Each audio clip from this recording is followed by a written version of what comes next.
नमस्कार, बहुत स्वागत है आपका। आप देख रहे हैं ज्ञान ज्योतिष सीक्रेट। मकर राशि वालों, 9 ग्रहों में बुद्धि, वाणी और व्यापार के कारक बुध देव अपने स्वराशि कन्या राशि से निकलकर अपने मित्र तुला राशि में यानी कि शुक्र के घर तुला राशि में 22 सितंबर को प्रवेश करेंगे। अब यहाँ पर तुला राशि में गोचर करते हुए 14 अक्टूबर को वक्री हो जाएंगे और 3 नवंबर को एक बार फिर से तुला राशि में ही मार्गी होंगे।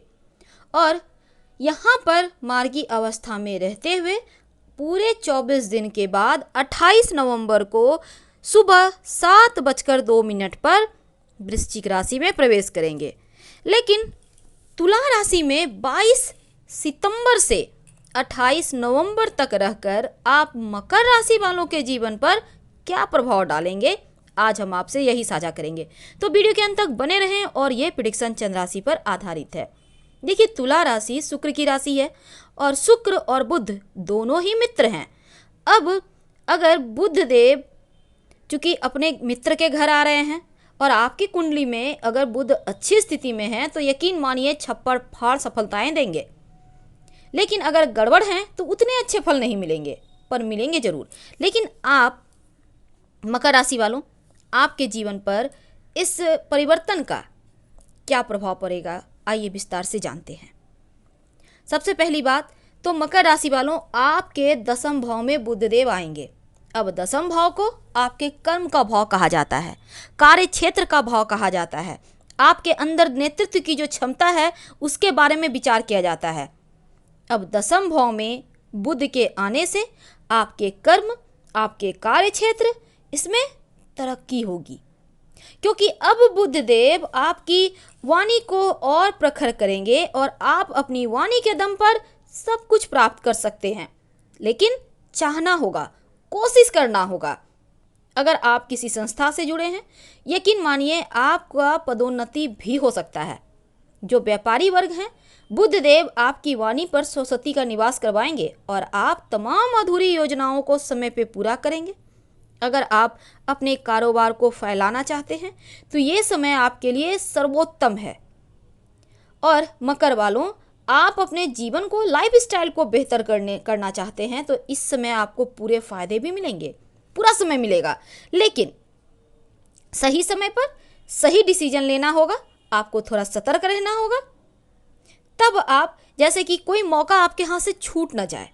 जो विद्यार्थी हैं उनके लिए तो ये समय ज़्यादा अच्छा है, क्योंकि शिक्षा के क्षेत्र में आपको उपलब्धि मिलेगी, आपकी जो एकाग्रता है वो बढ़ेगी, कठिन से कठिन विषयों को भी समझ पाने में आप आसानी से समझ पाएंगे और कामयाब भी होंगे। घर परिवार का माहौल सुखद रहेगा। लेकिन थोड़ा सा वाणी पर आपको यहाँ पर कंट्रोल रखना होगा। अच्छा तो बोलेंगे पर कभी कभी कड़वा भी बोल सकते हैं। और अपने स्वास्थ्य का थोड़ा सा ख्याल रखिएगा, खासकर पेट का, क्योंकि कहीं भी बाहर का कुछ भी खा लेने जैसी चीज़ें उनसे बचिए। अपने स्वास्थ्य का, अपने पेट का ख्याल रखें तो ज़्यादा अच्छा है, क्योंकि बुध देव 10वें भाव में आकर विद्यार्थियों के लिए एक नई उपलब्धि, नया इतिहास आप रच सकते हैं। और इस समय कार्य क्षेत्र में जो भी आपकी अधूरी चीज़ें हैं, अधूरी योजनाएं हैं, वो आप पूरे कर लेंगे। इस समय आप चाहते हैं कि आप अपने कारोबार का विस्तार करें तो यकीन मानिए ये समय बहुत अच्छा है, क्योंकि व्यापारियों को लाभ ही लाभ है और आपको अपने जीवन को और बेहतर बनाने के अच्छे अवसर मिलेंगे। तो कर्म भाव में बुध के आने से मान सम्मान, प्रतिष्ठा, भाग्य में वृद्धि होगा। अगर आप सरकारी नौकरी करते हैं तो यहाँ पर अधिकारियों का सहयोग मिलेगा। लेकिन थोड़ा सा माता पिता के स्वास्थ्य का ध्यान भी रखिएगा। जमीन जायदाद संबंधी मामलों का निपटारा भी आसानी से होगा। इस समय अगर आप अपना मकान या वाहन लेना चाहते हैं तो बुध देव की कृपा से वो सपने भी पूरे होंगे। अब अगर आप चाहते हैं विदेशी कंपनियों में नौकरी करना, विदेशी व्यापार करना या विदेशी कोई काम करते हैं तो यकीन मानिए यहाँ पर सुख भाव पर दृष्टि है बुध का, तो आपको दोस्तों से, संबंधियों से भी आपके संबंध बेहतर होंगे और विदेश से भी लाभ होगा। तो भविष्य में अगर आप विदेश जाना भी चाहते हैं तो इस समय आपको प्रयास करना चाहिए। लेकिन अब बात करते हैं, जैसे ही बुध वक्री हो जाएंगे तब क्या होगा। अब दसम भाव में बुध का, दसम भाव यानी यहाँ पर जो बुध देव हैं आपके छठे और नवम भाव के स्वामी हैं। अब दसम भाव जो करियर, आपका प्रोफेशन, आपके पिता, आपका रुतबा, आपके लक्ष्य का जो स्वामी हैं, इसका जो एक व्याख्या होता है। तो यहाँ पर देखिए बुध के आने से आप भाग्यशाली तो रहेंगे, लेकिन बुध देव जो वक्री होंगे तब आप जितने अभी तक मेहनत किए हैं उस मेहनत का आपको फल मिलेगा। जो भी कार्य आपके अधूरे रह गए हैं उसको आप पूरे कर लेंगे। और इस समय नई नई टेक्नोलॉजी आप कार्य क्षेत्र में अगर सीखते हैं, इस्तेमाल करते हैं, तो वो आपके लिए ज़्यादा अच्छा है और आप सीखते हुए भी नजर आएंगे, क्योंकि बुध संचार के भी मालिक हैं। अब खास तौर पर अगर आप संचार के माध्यम से कोई काम है तो आप ज़्यादा सफल होंगे और इस समय अच्छा खासा मुनाफा कमा सकते हैं। आपके पिता से संबंध अगर गड़बड़ थे तो ये बुध का जो गोचर है वो आपके पिता के से संबंध भी बेहतर करेगा। और अगर पिता की सलाह से कोई काम करते हैं तो यकीन मानिए आपका भाग्य का साथ आपको ज़्यादा मिलेगा। हालांकि कार्य क्षेत्र में भी आपको आपके सहयोगियों का लाभ होगा।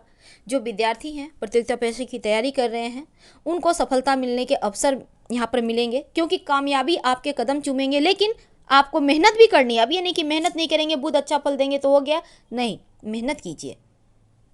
घर परिवार का वातावरण अच्छा रहेगा, जिससे कि आप एकदम से फ्रेश रहेंगे, तनाव मुक्त रहेंगे, आप एकदम से आनंदित रहेंगे और खुद को अंदर से तरोताज़ा भी महसूस करेंगे।